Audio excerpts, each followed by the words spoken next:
Breaking news from South Korea, where the number of people killed in the plane crash has risen to at least 85. It must have been described as one of the country's worst aviation disasters. The jet was trying to land at Muan International Airport, which is located in the southwest.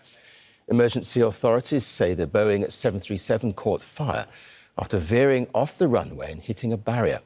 The Jeju Air flight was returning from Bangkok, carrying 175 passengers and 6 crew. The fire agency says 2 people have been pulled alive from the wreckage. All flights to and from the airport have been cancelled. Jeju Air has issued an apology for the crash.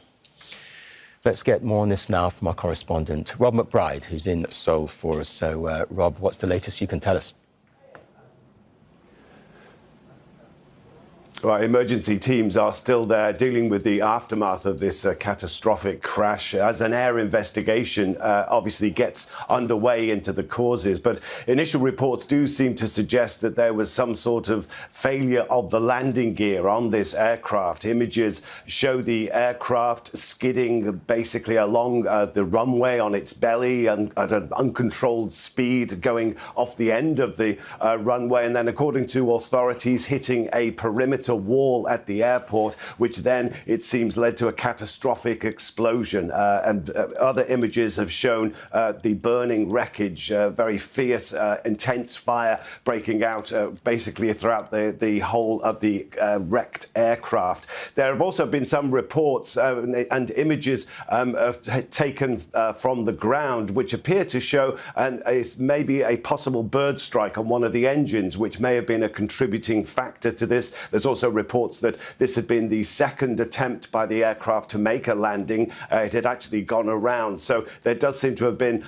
some ongoing issue with the aircraft, presumably with the landing gear, which then caused this crash landing to take place. The latest casualty figures we have now got is that 85 people are confirmed to have died. And so far, we're only hearing about 2 survivors from the wreckage. One is said to be a member of the cabin crew, a 33-year-old attendant by the name of Lee, the family name of Lee, and also one female passenger in her 20s. They are being taken to Mokpo, which is the nearest large city down in the southwest of South Korea, for treatment. But those are the only survivors so far that we are hearing about as the emergency teams deal with the aftermath of this crash. And Rob, what more can you tell us about the airline involved in this? Yeah, Jeju Air is a very well-known airline here in South Korea. It's the largest of the low-cost carriers, one of the first of these budget airlines. There's been a rapid expansion in the whole budget airline business here in South Korea, especially over the past couple of decades or so, with many more South Koreans taking vacations, especially to the more popular destinations around Asia.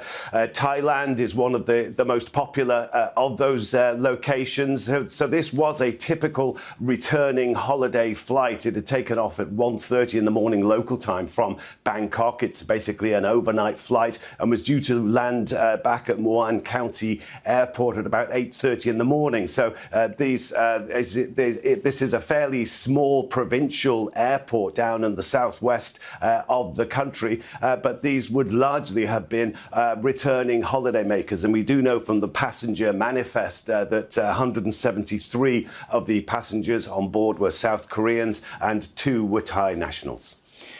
OK, Rob McBride, for now, thank you very much. Well, Todd Curtis is the CEO of airsafe.com, an aviation safety consultancy firm. He's also a former airline safety engineer for Boeing, the manufacturer of the aircraft that crashed. Well, he joins us from San Francisco now. Welcome to the programme. Obviously, an investigation is ongoing, but from what you've seen from the pictures, what do you think might have happened here? Well, as to why the aircraft landed apparently with its landing gear not deployed, that remains to be seen. But what was very clear from the early videos is the aircraft was intact, was sliding down the runway. And under normal circumstances, that is, a normal emergency circumstance, landing without landing gear, it should not have been an issue where the airplane would have been that fast at the end of the runway. This is a almost 3 kilometer long runway and relatively wide too, about 40 meters wide. Very long runway compared to most other international airports. So I suspect that for whatever reason, the aircraft not only had a landing gear issue, it might have had an issue with other aircraft systems. And what would be the procedures then that the pilots would have been trying to follow, assuming that they knew what the issue was? Normally, when a problem like that, that is a landing gear problem, occurs, it's known relatively soon, well before the landing, and the crew would have a chance to communicate with air traffic control, have the emergency equipment set up, that sort of thing. But from looking at the publicly available flight data from a system called ADS-B, the aircraft seemed to have made a flight straight from Bangkok, did not seem to be doing anything in the way of loitering or in a holding pattern before landing. So it's unclear to me whether or not this was a problem that manifested itself very close to landing, or one where the crew had a lot of lead time to prepare for the landing. So at this stage then, what will investigators be focusing on in particular? Well, the immediate concern is, of course, survivability. That is, getting any survivors out of the area if possible. And beyond that, it will be a team of people, primarily led by the South Korean authorities, who would lead this investigation. And because it was a Boeing aircraft, a 800 series, which is the generation before the 737 MAX, there will be U.S. representatives involved from the NTSB, possibly even from Boeing, and they'll have to go through the wreckage and find evidence from the black boxes, from any survivors, from any what they call witness marks on the ground that could tell them where on the runway the aircraft sat down, how fast the aircraft was going. There was at least 2 or 3 video views of this, so that information will be part of the investigation as well. Absolutely. And does this throw up any issues for Boeing then, going forward, which has been embroiled in various issues lately? Well, primarily because of the issues ongoing for over 5 years now with the 737 MAX. Anytime any Boeing aircraft is involved in an incident or accident, there's a little extra scrutiny by the media and by the public at large. While I don't think this aircraft would have anything to do with the 737 MAX since it was from a previous generation, certainly when the investigation does start in earnest and they look at all the systems of the aircraft, there might be systems that are common to other generations of 737 aircraft. But that is several weeks, if not months in the future. For now, the information is rather vague, and outside of the video evidence, there's not much to go on.